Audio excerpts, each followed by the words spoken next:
Optics politics, no? So, optics politics. So, anong ibig sabihin nito? So, yung optics politics daw yung public perception o yung media perception, it includes social media.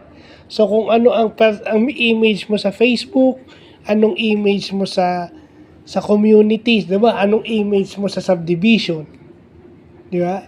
Kaya yung iba sa atin, ipakita mo kung gano'ng ugali mo para marinig ng kapitbahay. Oh. Sa bagay, kasi yung makakarinig, may sarili-sariling interpretasyon. So, yun yung optics politics. Paano ka tinitignan ng social media, ng mainstream media kung ikaw ay celebrity or kahit hindi. Kahit hindi ka celebrity, ano ang iyong social media image, di ba? Kung celebrity ka, ano mo sa public?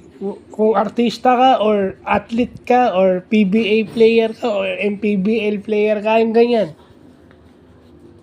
O kaya public official ka, anong tinitignan? So, doon ako papasok kasi may pagka-double standard tayo mga Pilipino di ba? Kinikriticize natin yung mga corrupt sa gobyerno. Pero kung pag-uusapan yung optics politics o yung image mo, ano naman ang baho mo na hindi na pag-uusapan at okay lang kasi doon ka nakilala. O, di ba? Di ba? Galit na galit. Ito, example ko na lang. May mga tao may mga tao na galit sa korap. May mga taong galit sa korap, di ba?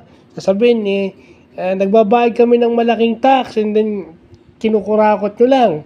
Pero, wag ka. Yung boyfriend pala, yung boyfriend pala niya congressman. Congressman na siya, mayamang congressman, at the same time, mayaman siya. So, hindi lang, bago pa siya pumasok sa pagiging congressman o sa politika, meron na siyang kayamanan. Ang boyfriend mo politiko.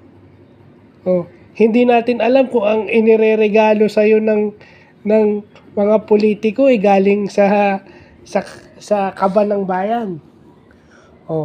Imposible naman pag birthday mo tsaka anniversary mo, hindi ka binibigyan ng regalo or hindi ka tinitreat sa mamahaling resort or dito around the Philippines or even abroad. Di ba? Okay, hindi ko sinasabi na yung nakakarelasyon mo, hindi mo alam ang inireregalo sa'yo niyan. Di ba? Hindi mo alam ang inireregalo sa'yo niyan. So, double standard.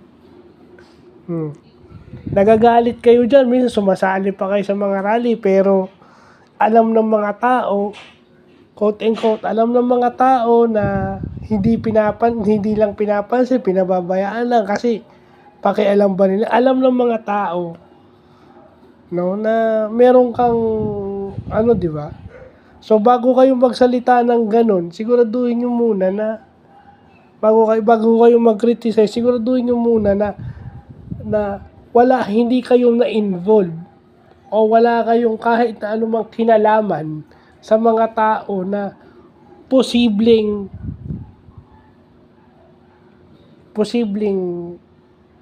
corrupt politicians. Di ba? Alam mo saan ko nakuha tong optics politics. Ito yung kay Edu Manzano, di ba?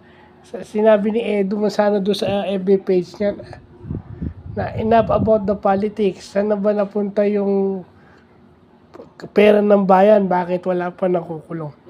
So, ginugol ko dahil tama naman siya. Tama siya. Di ba? Kasi, di ba?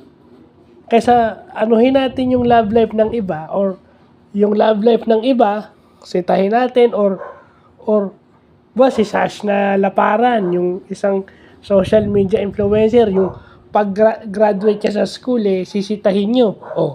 Sample ko na lang yan. Sasabihin nyo, hindi naman ata pumasok yan si Sash si Sashne. Ano lang eh, binili lang diploma niyan. Eh, nako, sinisita nyo yan. Eh, paano kayo? Oh. Sisitayin nyo si Sashna, eh, baka ganun din kayo. Oh. Sisitahin nyo si Sashna, pero ganun din kayo. O hindi nyo lang sinasabi hanggat maaari nililihim. So bakit nyo papakailaman kung graduate at kung ano yung naging hindi nyo naman nakita na ano, di ba? O, malay nyo kung talagang pumapasok siya. Ano lang siya, parang irregular student na ano lang siya. Kumbaga dahil celebrity siya, may negosyo, nagtatrabaho siya at the same time. So siyempre, ano na yung pag-aaral niya, di ba? Parang na siyang, ano to, yung hindi siya regularly pumapasok.